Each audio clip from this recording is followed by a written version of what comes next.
Dulu ada seorang gadis bernama Anita. Sejak kecil ia memiliki mimpi besar untuk menjadi seorang penulis yang terkenal. Ia gemar membaca dan menulis cerita pendek. Namun lingkungan di mana Anita tinggal tidak begitu mendukung akan mimpinya itu. Orang-orang di sekitarnya lebih mengharapkan Anita menjadi seorang guru atau pegawai negeri. Anita merasa sangat sedih dan begitu bingung. Ia merasa terjebak dalam harapan orang lain.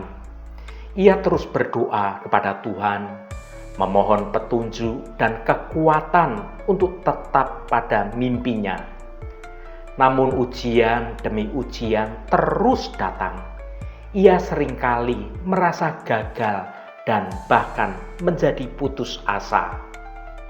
Suatu hari, Anita mendapat kabar bahwa ayahnya sakit keras.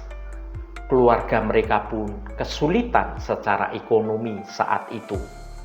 Anita terpaksa berhenti kuliah dan bekerja paruh waktu untuk membantu ekonomi keluarganya. Mimpi menjadi penulis terasa semakin jauh. Namun Anita tidak menyerah. Ia tetap menulis di sela-sela kesibukannya. Ia mengirimkan tulisan-tulisannya ke berbagai penerbit, namun selalu ditolak. Rasa kecewa begitu mendalam. Namun Anita terus berusaha. Beberapa tahun kemudian, keajaiban terjadi. Salah satu cerpennya terpilih untuk dipublikasikan dalam sebuah majalah sastra yang ternama. Anita sangat senang dan terkejut mendengar berita yang menyenangkan itu. Dari situlah karirnya sebagai penulis mulai menanjak. Buku-bukunya banyak dibaca dan mendapat sambutan yang positif dari pembaca. Anita dengan semangat yang membara terus menulis. Setiap kata yang ia rangkai adalah buah dari mimpi yang dia perjuangkan dengan terus-menerus. Namun di balik senyumnya yang ceria, tersimpan pergolakan batin yang begitu mendalam. Keluarganya, terutama ibunya, sangat berharap Anita bisa mendapatkan pekerjaan yang lebih stabil. Mereka khawatir dengan ketidakpastian menjadi seorang penulis. Ibunya berkata, "Menulis itu tidak bisa dijadikan sandaran hidup," ujar ibunya suatu sore sambil matanya berkaca-kaca. Dan ibunya melanjutkan, "Lebih baik kamu cari pekerjaan yang tetap, seperti guru atau pegawai negeri." Kata-kata ibunya itu begitu menusuk hati Anita. Ia sangat mencintai keluarganya dan tidak ingin mengecewakan mereka. Namun mimpinya untuk menulis begitu kuat. Ia merasa seperti berada di persimpangan jalan, harus memilih antara kebahagiaan keluarganya dan mengejar passionnya sebagai seorang penulis. Malam-malam, Anita itu sering terjaga dari tidurnya. Pikirannya berkecamuk memikirkan masa depannya. Ia merasa bersalah karena merasa egois mengejar mimpinya dan mengabaikan keinginan keluarganya.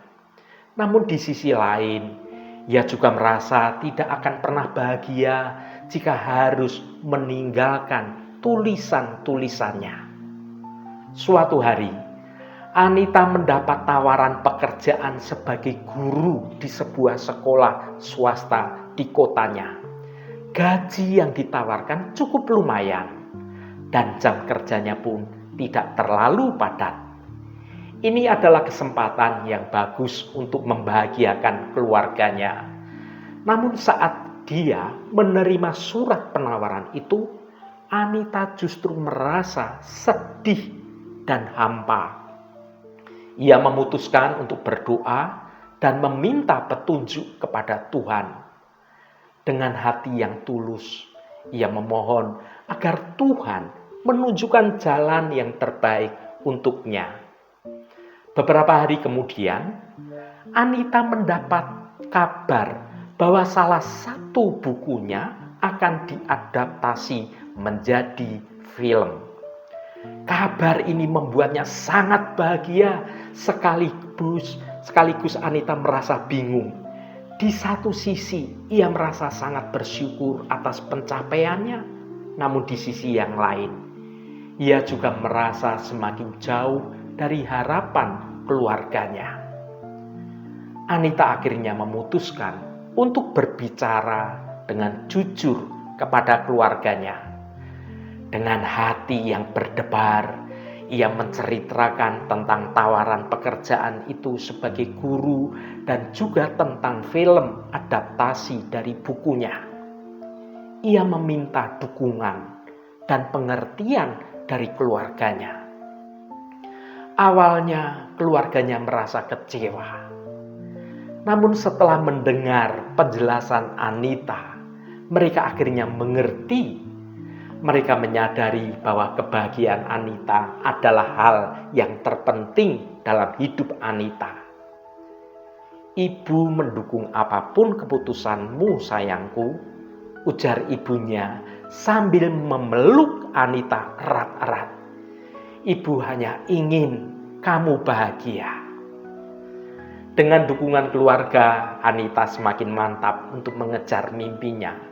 Ia menyadari bahwa Tuhan telah memberikan jalan yang terbaik. Konflik batin yang selama ini ia rasakan akhirnya bisa teratasi. Anita menyadari bahwa semua yang dialaminya adalah bagian dari rencana Tuhan.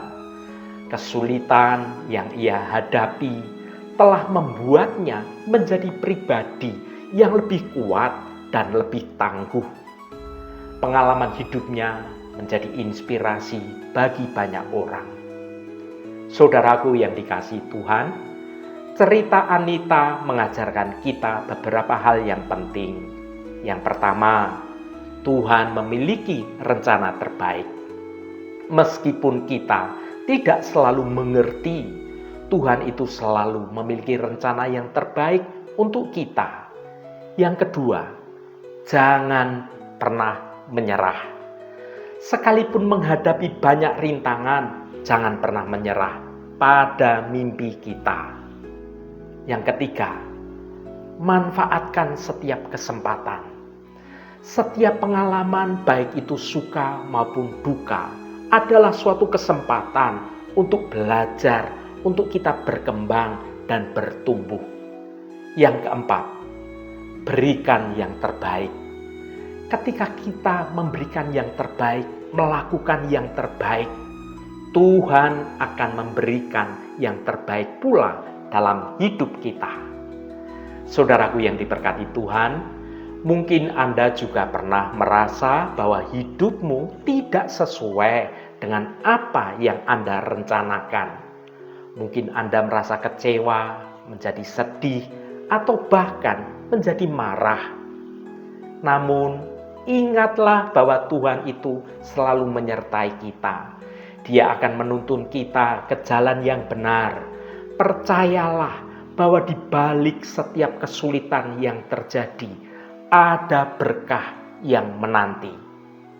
Seperti halnya intan yang terbentuk dari tekanan yang sangat tinggi, begitu pula dengan hidup kita akan menjadi pribadi yang lebih kuat dan lebih berharga melalui berbagai persoalan dan cobaan hidup ini.